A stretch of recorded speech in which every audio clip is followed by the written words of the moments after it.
Partizana protiv velikog rivala Crvene zvezde 71-63.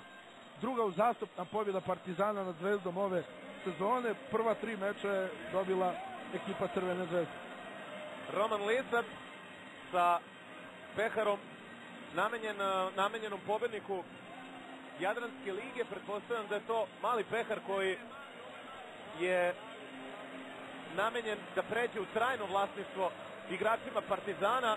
Prvi trofej namenjen šampionu Jadranske lige koji će kao kapitan podići Vladimir Lučić.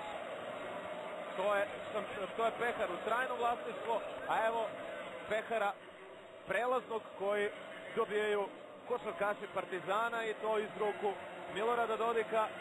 Vladimir Lučić, kapitan Partizana, stavlja tačku na ovu sezonu Jadranske lige.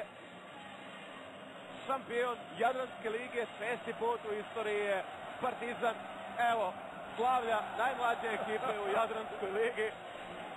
Evo malo NFL slavlja na kraju.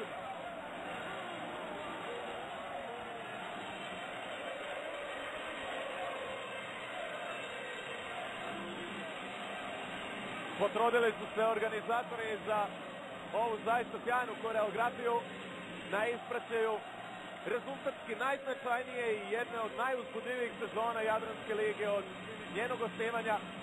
Rekao sam, mislim da smo imali ove sezone 57 utakmica na 5 razlike ili manje.